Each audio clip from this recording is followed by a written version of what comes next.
quant à la familiarité ou à l'aisance que j'ai ou que je n'ai pas avec différents âges, en fait, je pense que l'âge avec lequel j'éprouve le plus de difficultés, c'est les adultes.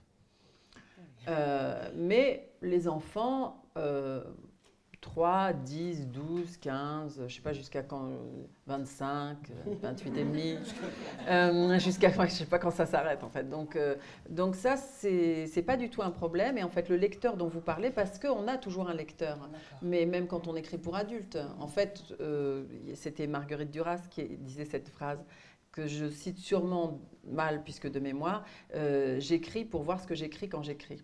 Très durassien.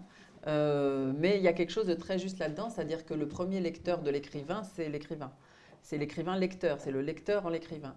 Alors le phénomène est très simple. Quand j'écris pour des enfants de 4 ans, eh bien j'ai mon âge et puis mon lecteur intérieur a 4 ans. Mais c'est moi à 4 ans. Moi à 8 ans, moi à 12 ans, moi... Et alors, en fait, alors que je n'ai aucune mémoire, j'ai une très très mauvaise mémoire des dates, du prénom des gens. Je vous ai quand même appelé Elisabeth alors qu'on a correspondu pendant 3 mois. Et je m'en excuse une nouvelle fois. Et donc, voilà, j'ai une très mauvaise mémoire, mais j'ai une très bonne mémoire de mes sensations et de mes impressions d'enfant.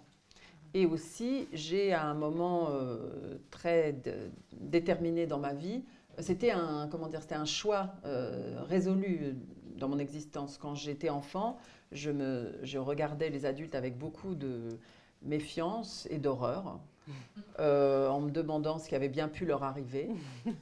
Et je trouvais que leur corps n'allait pas, que leur voix n'allait pas, que leur gestuelle n'allait pas.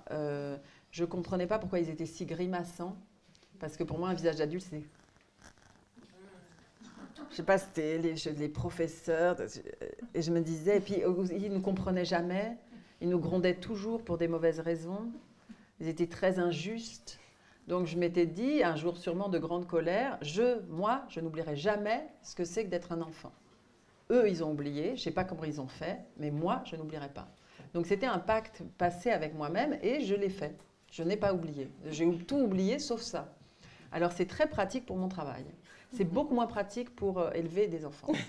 Mais parce qu'il faut fermer une certaine porte. Il faut penser à la refermer avant. En général, je m'arrête d'écrire vers 4h moins le quart parce qu'il faut fermer la porte et mettre le double verrou. Mais enfin, c'est faisable.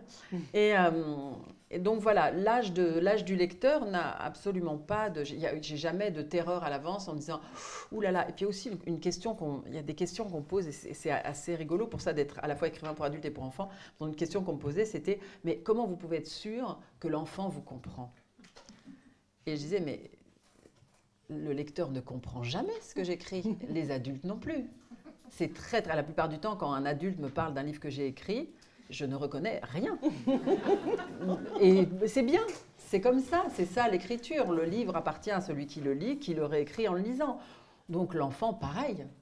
Moi, je ne me demande jamais si qui que ce soit comprend. Sinon, je n'écris plus rien du tout, ni pour enfants, ni pour adultes.